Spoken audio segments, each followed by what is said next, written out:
Hello government officer, அனைவருக்கும் வணக்கம்.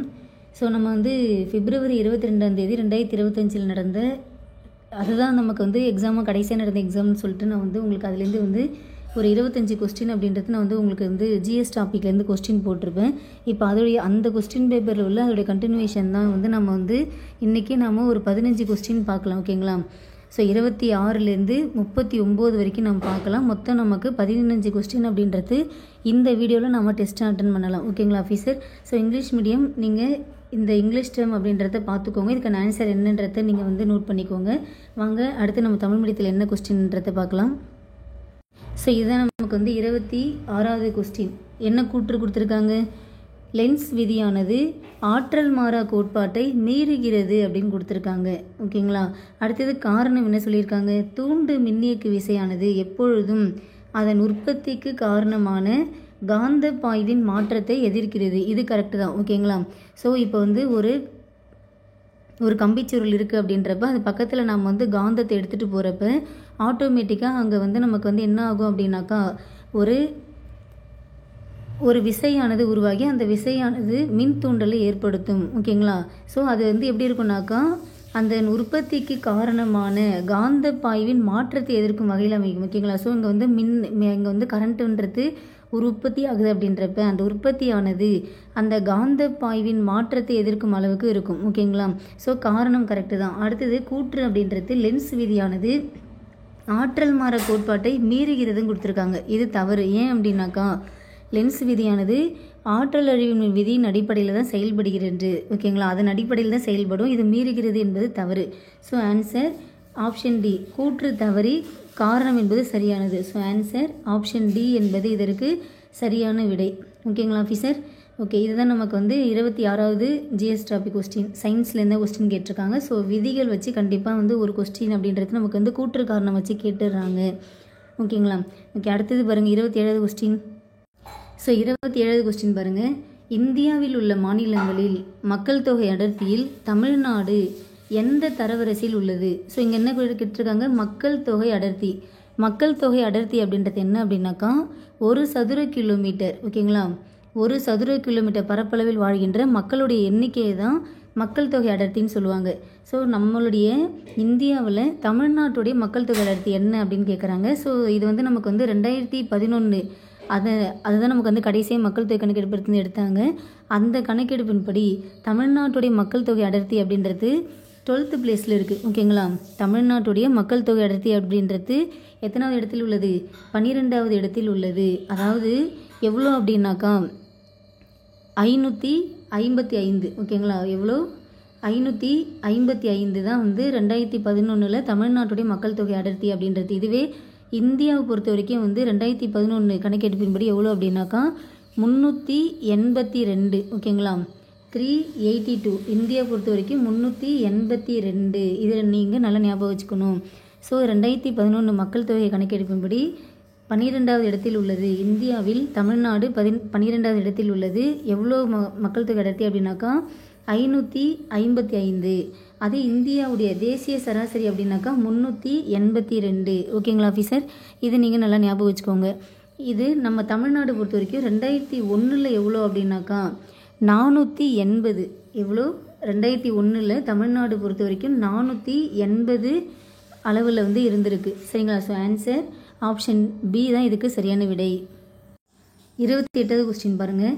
மூத்த குடிமக்கள் உதவி தொலைபேசி எண் அப்படின்றது 28/4/2021 முதல் 100% நிதியுதவியுடன் யூனியன் அரசாங்கத்தால் தொடங்கப்பட்டிருக்கு. ஓகேங்களா? யூனியன் அரசாங்கம்னா ஒன்றிய அரசாங்கத்தால். ஓகேங்களா? ஸோ சென்ட்ரல் கவர்மெண்ட் தான் ஸ்டார்ட் பண்ணியிருக்காங்க. அந்த தொலைபேசி எண் என்ன தான் கொஸ்டின் கேட்டிருக்காங்க. ஸோ இதுக்கான ஆன்சர் என்னன்னு சொல்லுங்கள் பார்க்கலாம். மூத்த குடிமக்கள் உதவி தொலைபேசி எண் அப்படின்றது 2021 ஸ்டார்ட் பண்ணியிருக்காங்க யூனியன் கவர்மெண்ட். ஓகேங்களா?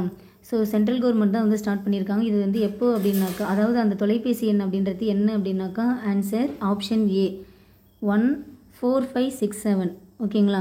ஸோ இந்த மாதிரி இந்த தொலைபேசி எண்கள் வச்சு கண்டிப்பாக நம்ம நீங்கள் இப்போ ரீசெண்டாக நடந்த எல்லா கொஸ்டினும் எடுத்து பாருங்கள். கண்டிப்பாக இந்த உதவி எண், ஓகேங்களா, அவசர உதவி எண், தொலைபேசி எண் வச்சு கண்டிப்பாக கொஸ்டின்ன்றது இடம்பெறுது. ஒன்று மேட்ச் த ஃபாலோவிங்கில் கேட்குறாங்க, இல்லைனா வந்து பொறுத்துகளை வந்து கேட்டுடுறாங்க. ஓகேங்களா? அதனால் இந்த தொலைபேசி எண்கள்லாம் வந்து கண்டிப்பாக நீங்கள் நல்லா படிச்சுட்டு போயிடுங்க.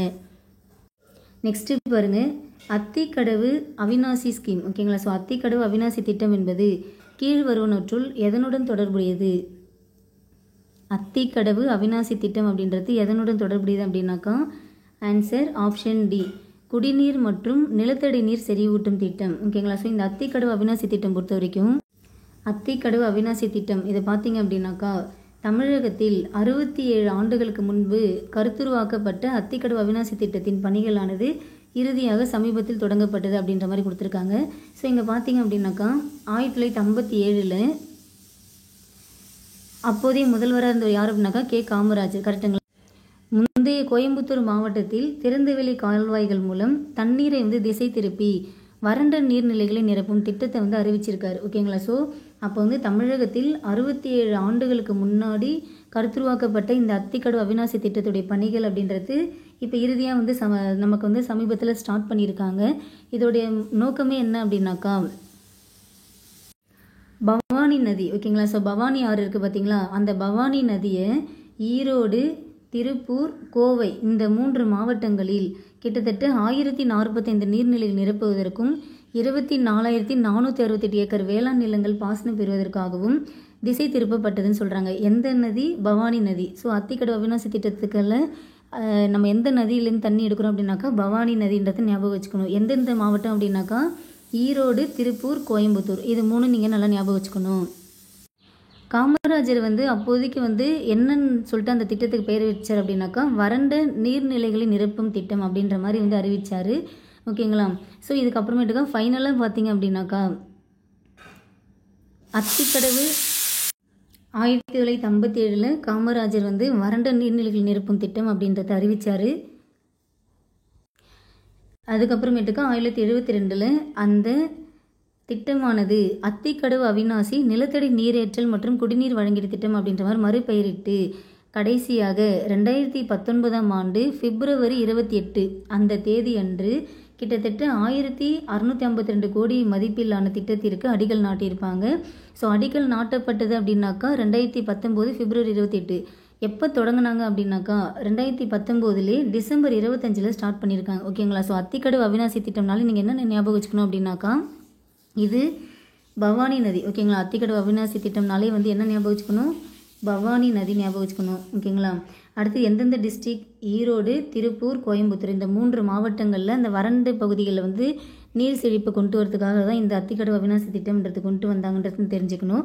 இது வந்து அப்போதைய முதல்வராக இருந்த காமராஜர் வந்து 1957 அந்த காலகட்டத்திலே வந்து இந்த திட்டத்துக்கான ஒரு அடித்தளம்ன்றது ஃபஸ்ட்டே வந்து அவர் வந்து உருவாக்கியிருக்காரு. அதுக்கப்புறமேட்டுக்கா இப்போ நம்மளுடைய அரசாங்கமானது 2019 பிப்ரவரி 28. ஓகேங்களா? 2019 பிப்ரவரி 28 இதற்கான அடிக்கல் நாட்டப்பட்டு டிசம்பர் 25 இந்த அத்திக்கடவு அவிநாசி திட்டம் அப்படின்றத ஸ்டார்ட் பண்ணியிருக்காங்க.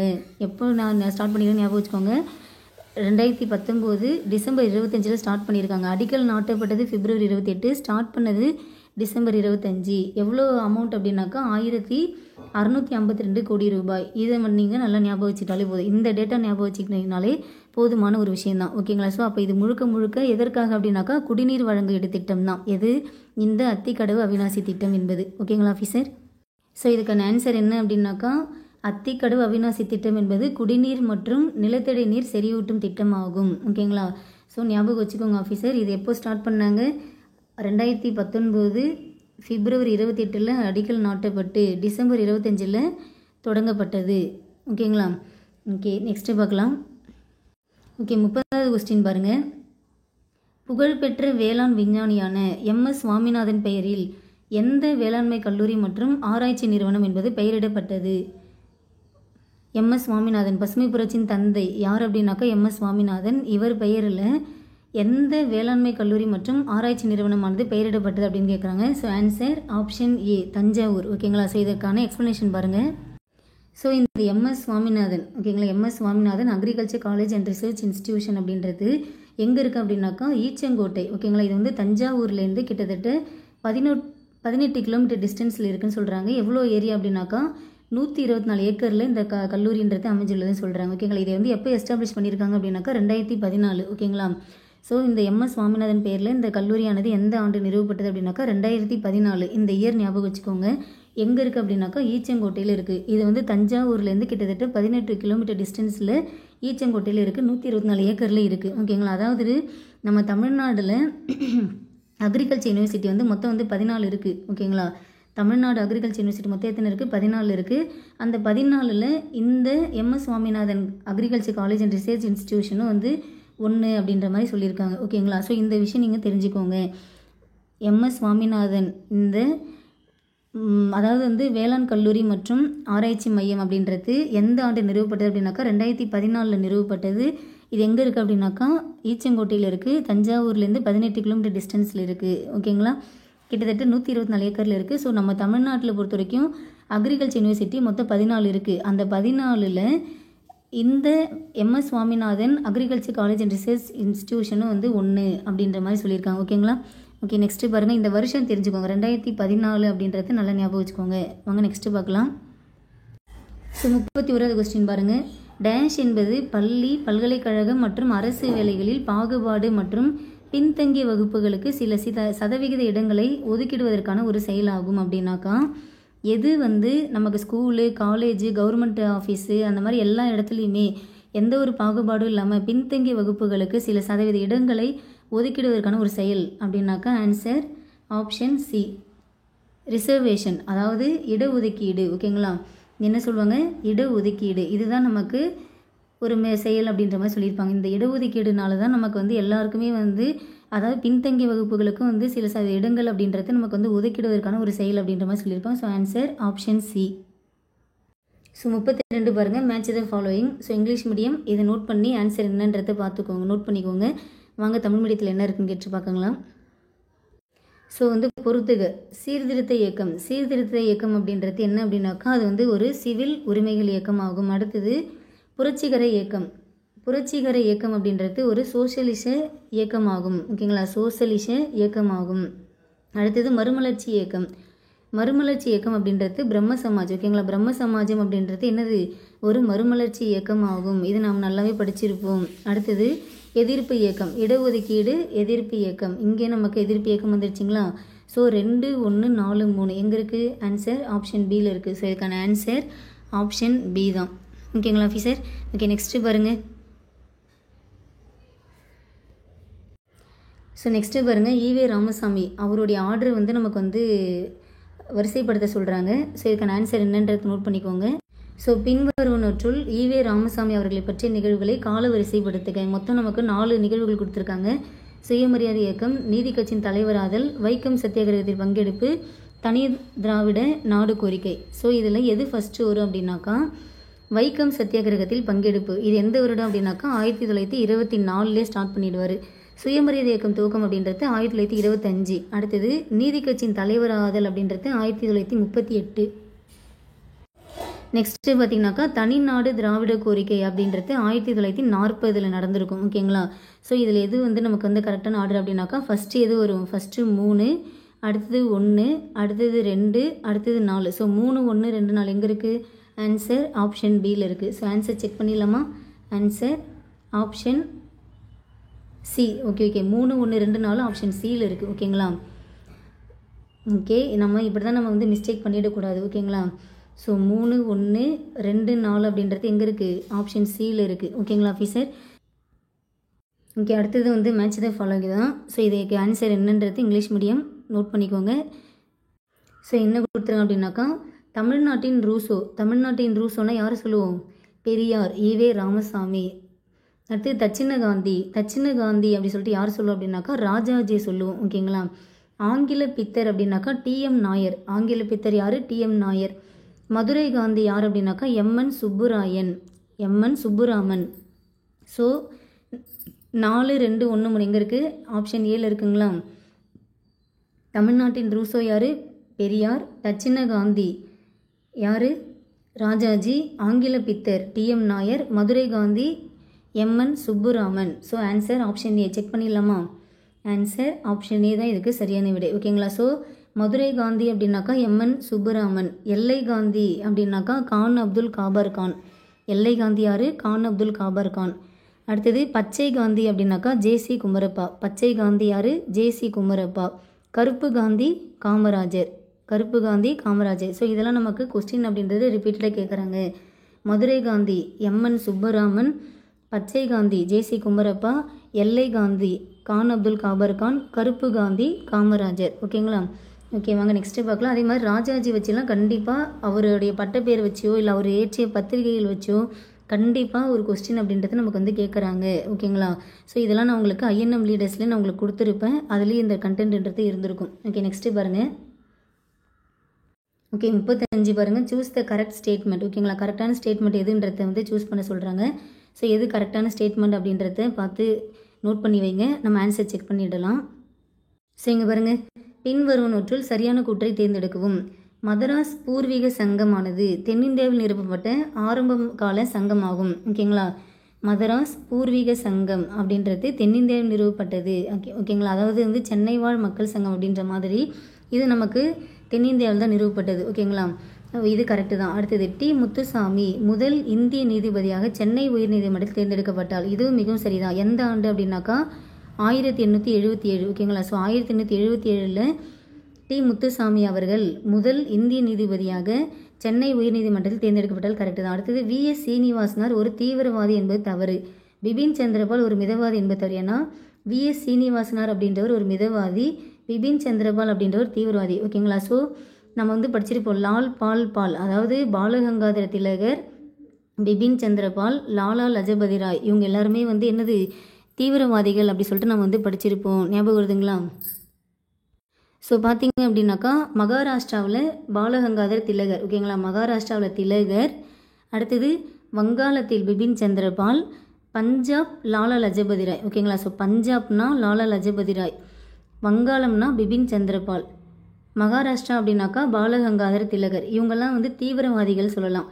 சீனிவாசனார் அப்படின்ற வந்து மிதவாதி. அப்போ மிதவாதிகள் யார் யார் அப்படின்னாக்கா யாரெல்லாம் வந்து மிதவாதிகள் அப்படின்னாக்கா V S Srinivasa Sastri, P S Sivaswami, V Krishnaswami, T R Venkataramanar, G A Natesan, T M Madhavarao, S Subramaniyanar. So இந்த எல்லாருடைய பேருமே எப்படி இருக்கும் அப்படின்னாக்கா ஒரு சாமி பேரில் தான் இருக்கும். ஓகேங்களா? சீனிவாசன், சிவசாமி, கிருஷ்ணசாமி, வெங்கட்ராமனார், நடேசன், மாதவராவ், சுப்பிரமணியனார் எல்லாமே எப்படி இருக்குது? ஒரு சாமி பேரில் இருக்கும். அப்படின்னு வந்திருந்தாலே அது மிதவாதிகள் அப்படின்றத நீங்கள் ஒரு கீவேர்டாக ஞாபகம் வச்சுக்கோங்க. சரிங்களா? ஸோ அப்போ நமக்கு இதில் ஆப்ஷன் ஏ தான் கரெக்டாக இருக்குது. 1, 2 மட்டும் தான் நமக்கு வந்து கரெக்டாக இருக்குது. ஸோ ஆன்சர் செக் பண்ணிடலாமா? Answer option A 1 and 2 are correct. ஓகேங்களா ஆஃபீஸர்? ஸோ நெக்ஸ்ட்டு பாருங்கள், வாழ்ந்தால் என்ன இறந்தால் என்ன என்று வள்ளுவர் யாரை கூறுகிறார்? வாழ்ந்தால் என்ன இறந்தால் என்ன அப்படின்ற மாதிரி வள்ளுவர் யாரை கூறுகிறார்?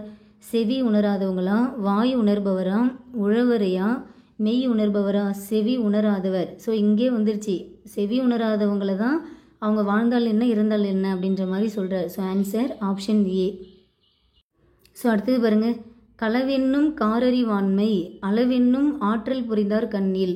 இக்குறளில் காரறிவு என்ற சொல்லின் பொருள் யாது? களவென்னும் காரறிவாண்மை அளவென்னும் ஆற்றல் புரிந்தார் கண்ணில். இதில் காரறிவு அப்படின்றது என்ன அப்படின்னாக்கா இருண்ட அறிவு. ஓகேங்களா? Dark knowledge. So answer option B இருண்ட அறிவு. ஓகேங்களா ஆஃபீஸர்? காரறிவு என்ற சொல்லின் பொருள் என்ன? இருண்ட அறிவு ஆகும். சரிங்களா?